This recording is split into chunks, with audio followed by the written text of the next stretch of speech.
Atenção pessoal, tudo bem com vocês? Espero que todos estejam bem. Nós vamos dar início a mais uma aula de Educação Física e agora especificamente vai ser sobre conteúdos e questões sobre o Enem de Educação Física 2019, do ano passado. Então vamos lá.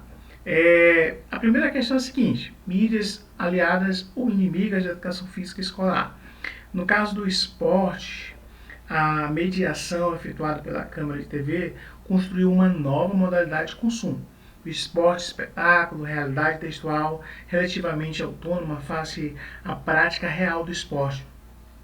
Construída pela codificação e mediação dos eventos esportivos, afetuados pelo enquadramento, edição das imagens e comentários, interpretação para o espectador, o que ele está vendo. Esse fenômeno tende a valorizar a forma em relação ao conteúdo. E, para tal, faz uso privilegiado da linguagem audiovisual com ênfase na imagem, cujas possibilidades são levadas cada vez mais adiante, em decorrência dos avanços tecnológicos. Agora, olha só, presta bem atenção na pergunta, no texto. Por outro lado, logo, no entanto, a narração esportiva propõe uma concepção hegemônica do esporte. O esporte é esforço máximo, busca da vitória, é dinheiro. O preço que se paga por sua espetacularização é a fragmentação do fenômeno esportivo. A experiência global do ser atleta é modificada. A socialização, no confronto e a ludicidade não são vivências privilegiadas no enfoque das mídias, mas as eventuais manifestações de violência em partidas de futebol, por exemplo, são exibidas por todo mundo.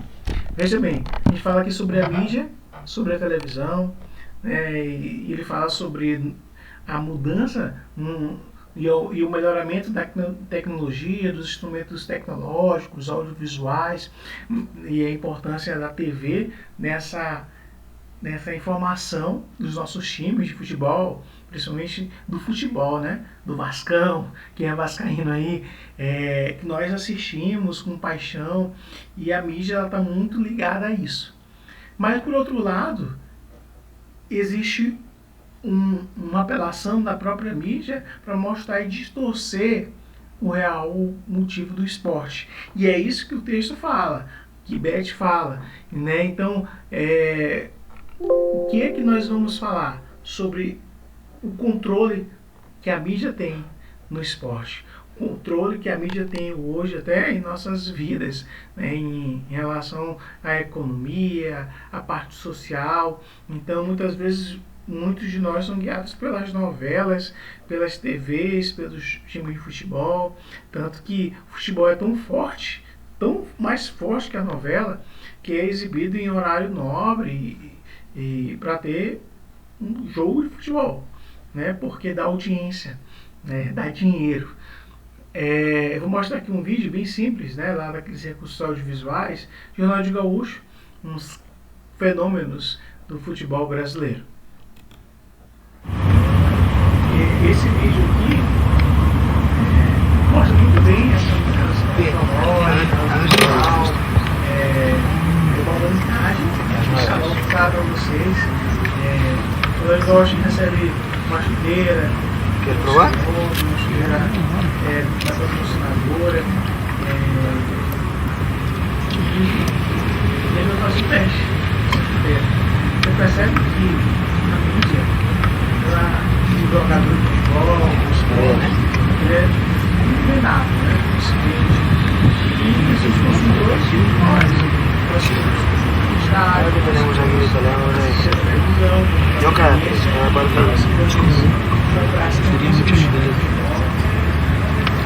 ¿cómo cambiar una nueva así o cambiar el color de la país? ¿Cómo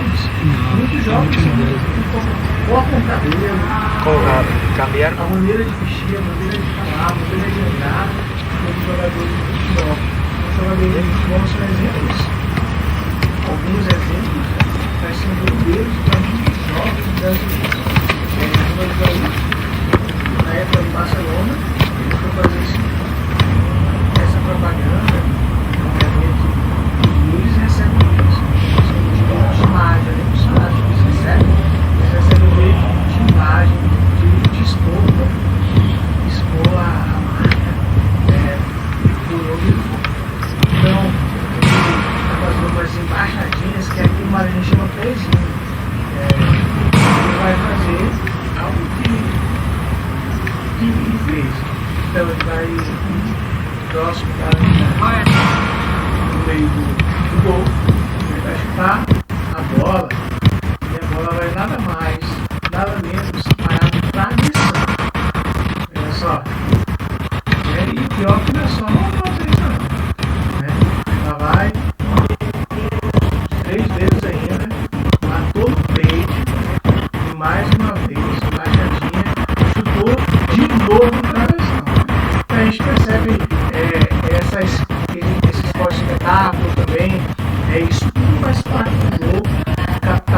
faz parte do esporte, da mídia, né? E Bourdieu fala muito bem isso. Entender o esporte, observar como sua evolução se correlaciona com os fenômenos políticos, econômicos, culturais e sociais. O esporte moderno, sobretudo o esporte, espetáculo, exerce influência direta na sociedade.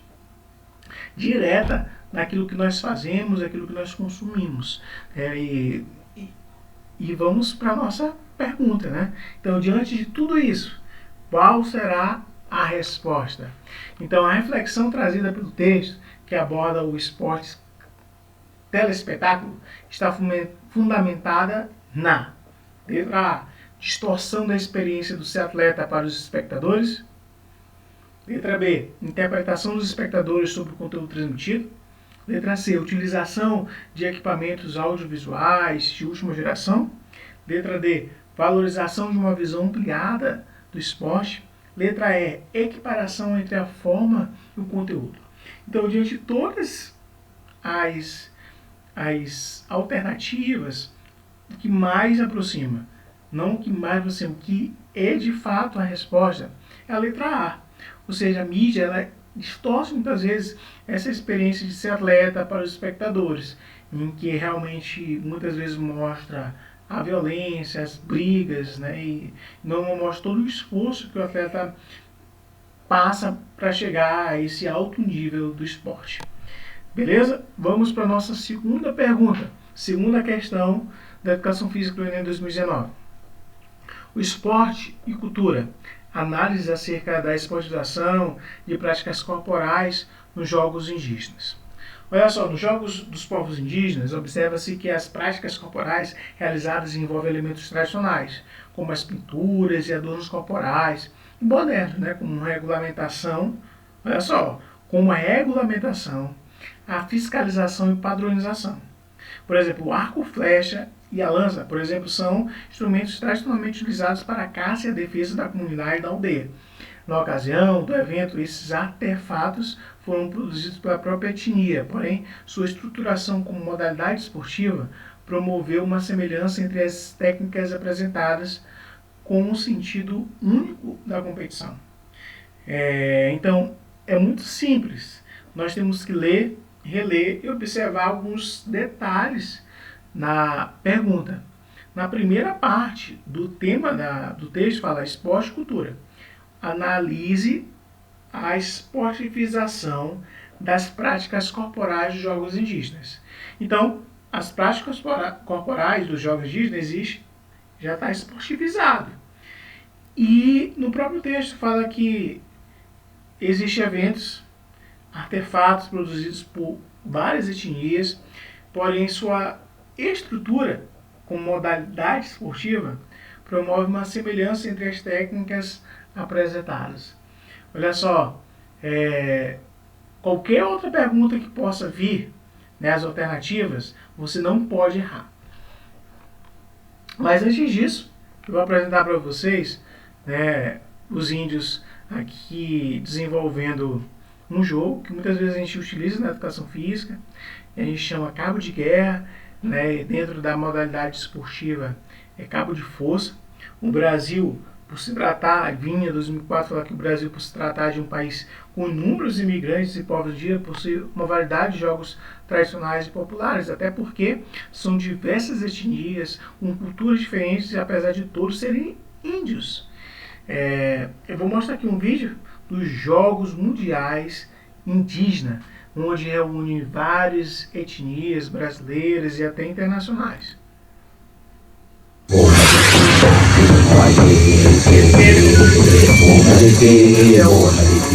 Acontece jogos. Celebrar, promover e integrar os povos. É com essa ideia que os primeiros Jogos Mundiais dos Povos Indígenas acontecem em Palmas, no Tocantins. Nesse fim de semana, competições como o arremesso de lança e uma disputa de peso com o cabo de força. A repórter Sumaia Vilela está em Palmas e tem outras informações. Sumaia, uma boa noite para você. Nicaragua. Olá, boa noite a todos. Aqui as competições estão emocionantes. É claro que os Jogos Mundiais Indígenas não são uma disputa pelo primeiro lugar. A ideia é celebrar, é promover a integração entre tantos povos diferentes, mas aquela disputa saudável na hora da partida faz parte e, olha, tá empolgando o público. Neste final de semana, o Brasil, ou melhor, algumas etnias brasileiras, tiveram seus momentos de glória aqui na Arena Verde. Neste domingo, no arremesso de lança, a competição estava bem equilibrada, com os Estados Unidos na frente, até que no último arremesso, Itaguari, do povo Pataxó, fez um lançamento insuperável de mais de 45 metros. O campo de medição tinha 60 metros, então foi perto do limite final. E a plateia reagiu em coro, fez muita festa, gritou o nome do Brasil, depois repetiu o nome da etnia Pataxó. E olha, os indígenas também comemoraram com o povo, foi uma festa muito bonita. Nesse domingo também teve uma disputa de peso, literalmente, do cabo de força entre o povo Maori da Nova Zelândia e a etnia brasileira Bacairi do Mato Grosso. Homens e mulheres fortes, com tatuagens, pinturas no rosto, caretas assustadoras, dança bem diferente.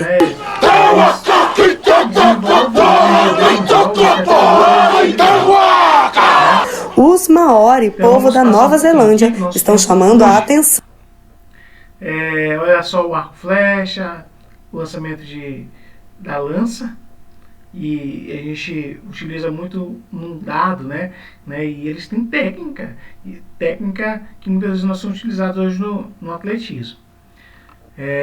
Então vamos lá para a pergunta. A relação entre os elementos tradicionais e modernos nos jogos dos povos indígenas desencadeou letra A, padronizou a pintura e adornos corporais?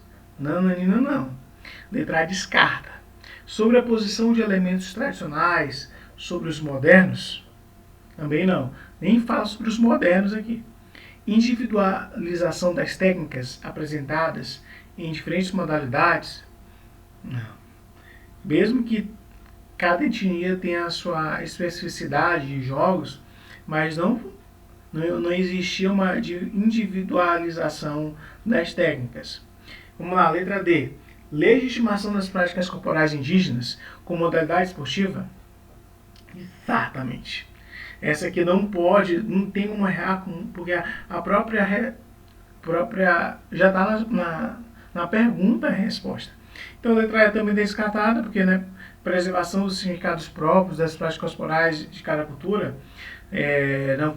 eles foram competir e celebrar, a não preservar os significados próprios das práticas corporais, mas foi legitimar de fato essas práticas corporais como uma modalidade esportiva. Então a resposta correta é a letra D. Vamos para a terceira questão. Vamos lá. Fica comigo aqui, gente. Terceira questão. Não saia do vídeo, A gente tem outros vídeos que eu vou apresentar para vocês. Então preste atenção. Hormônio aumenta a esperança de perder gordura sem sair do sofá. A solução viria em cápsulas? O sonho do sedentarismo ganhou um novo aliado. Um estudo publicado na revista científica Nature em janeiro sugere que é possível modificar a gordura corporal sem fazer exercício. Pesquisadores Dana-Farber Cancer Institute e da Escola de Medicina de Harvard, nos Estados Unidos, isolaram no laboratório a irisina, hormônio naturalmente produzido pelas células musculares durante o exercício aeróbico, como caminhada, corrida ou pedalada. A substância foi aplicada em ratos e agiu como se eles estivessem se exercitando, inclusive com efeito protetor contra a diabetes. O segredo foi a conversão de gordura branca, aquela que estoca energia inerte e estraga nossa silhueta, em marrom, mas comum em bebês e praticamente inexistente em adultos. Esse tipo de gordura serve para nos aquecer e nesse processo gasta uma energia tremenda, com um efeito colateral, afinaria a nossa silhueta. A expectativa é que o hormônio funciona da mesma forma em humanos. Surja em breve um novo medicamento para emagrecer, mas ele estaria longe de substituir por completo os benefícios do exercício ainda não descobertos, diz o fisiologista Paul Korn, professor assistente da Universidade de Pittsburgh, nos Estados Unidos. A irisina não fortalece os músculos, por exemplo, e para ficar com aquele tríceps de fazer inveja, só o levantamento de controle remoto não daria certo. Olha só, gente, a gente fala sobre atividade física e emagrecimento.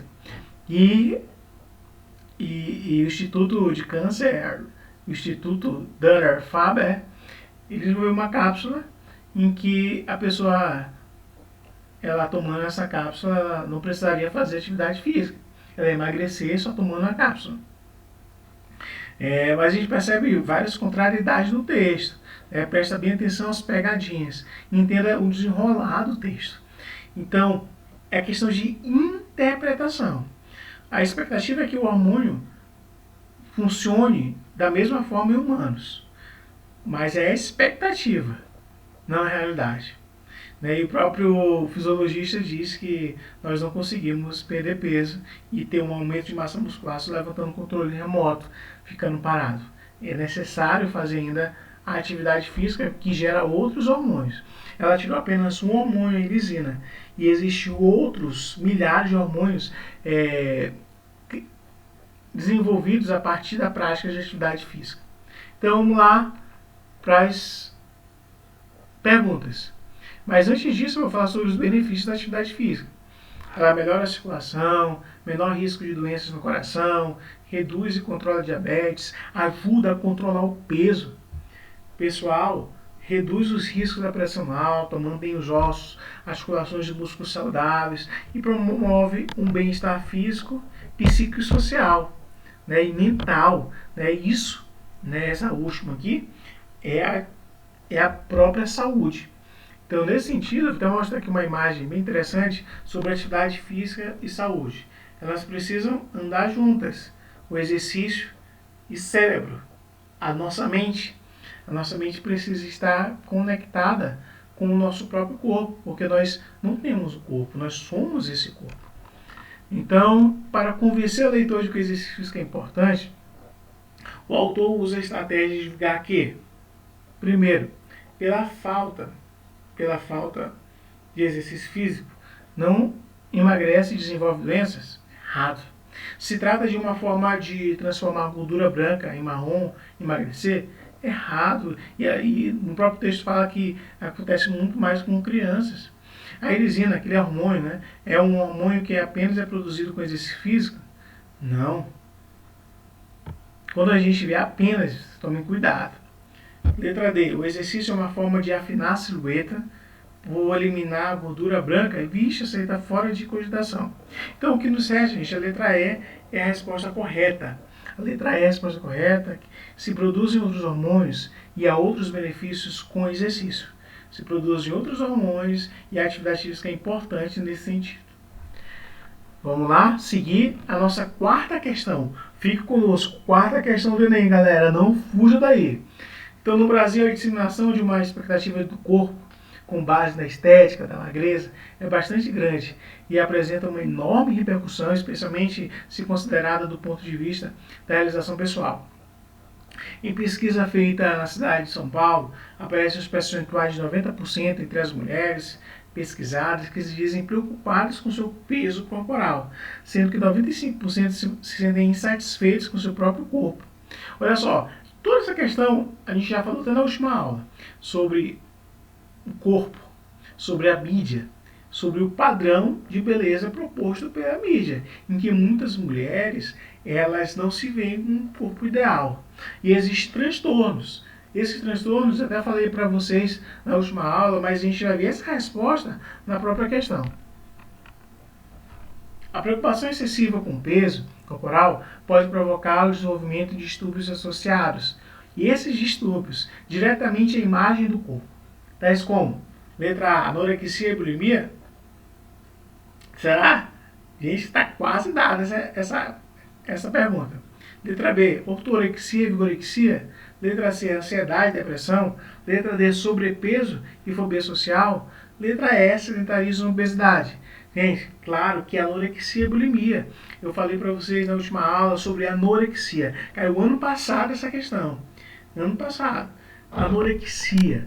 Quando nós nos olhamos, muitas mulheres, homens, mas mais mulheres, olham no espelho, pode estar desnutrida, mas se veem realmente obesa, se veem gordas.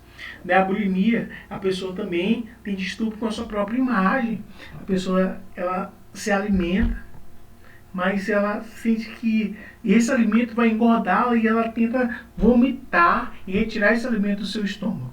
Então são distúrbios psicológicos, mentais, e acontece com muita gente isso.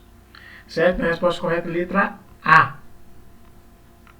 Vamos para a nossa quinta questão. Vem comigo, gente. Não sai daí. A educação para a saúde mediante programas de educação física escolar. Olha, educação para a saúde. Então você precisa se educar para ter um programa de educação física escolar. Preste bem atenção na interpretação de texto.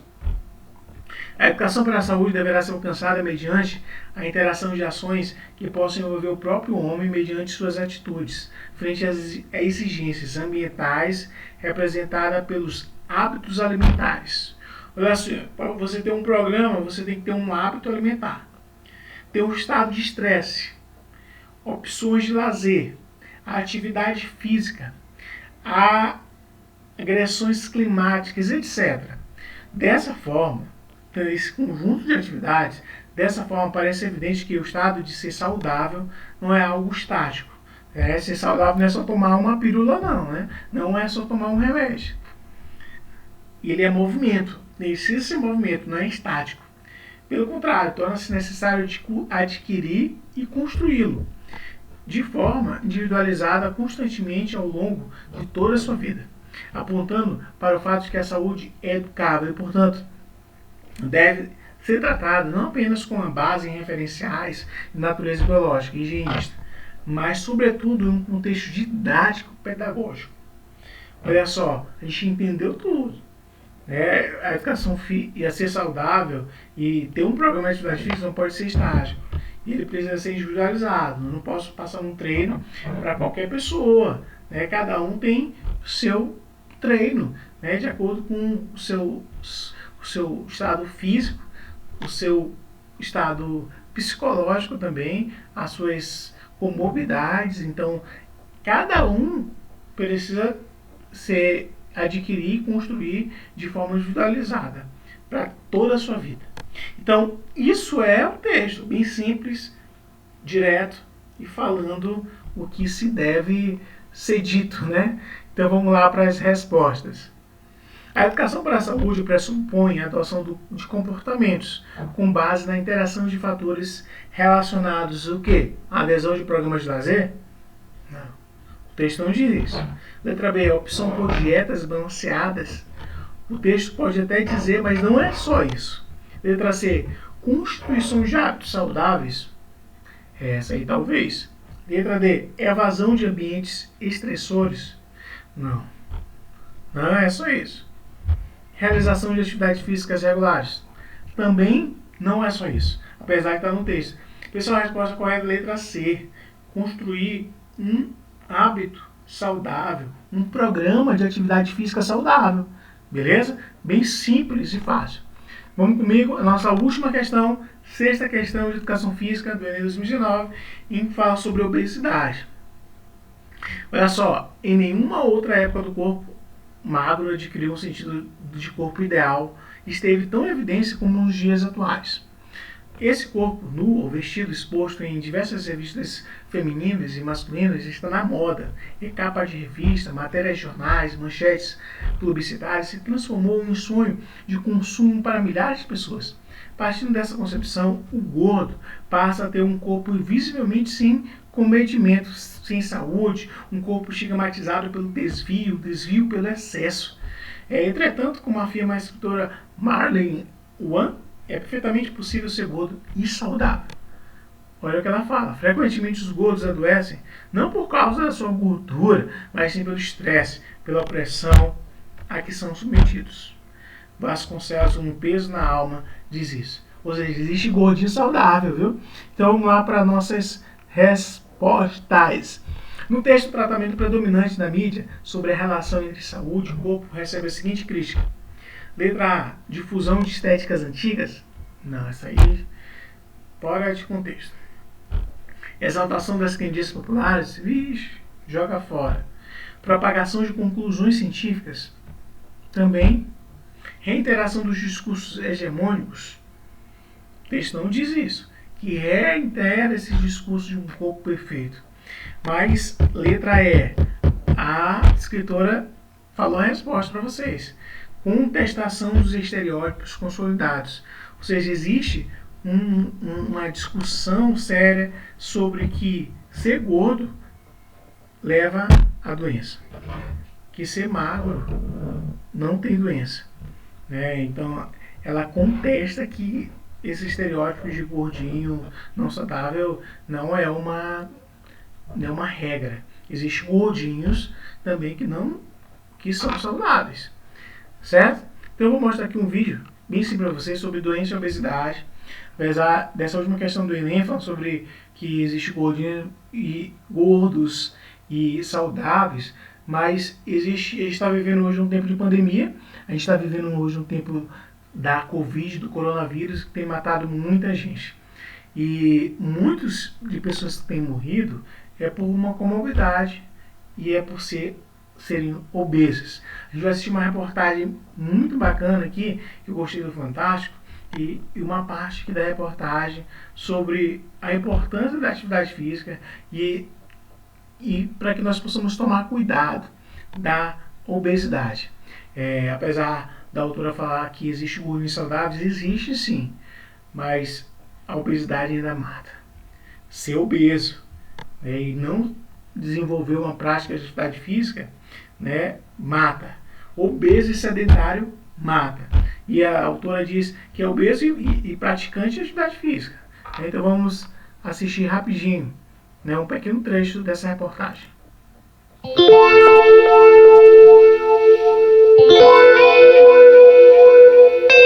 Quando a pandemia do novo coronavírus ganhou força, Israel se isolou em casa com a família, na zona leste de São Paulo.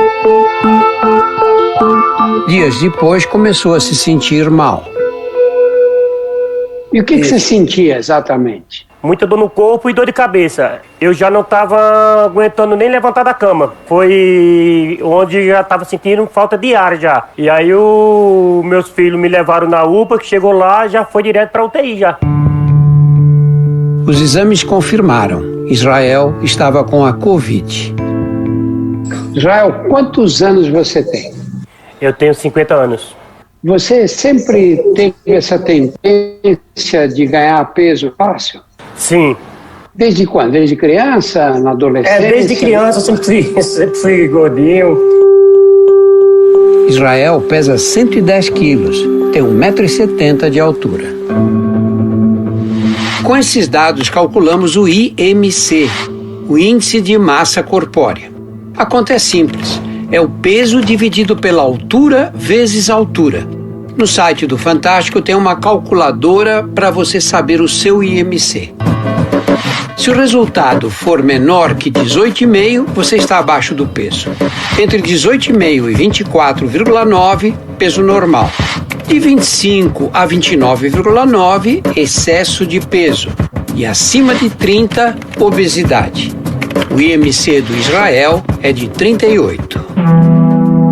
A obesidade é um problema crônico que aumenta o risco de ter complicações, pressão alta, diabetes e doenças cardiovasculares.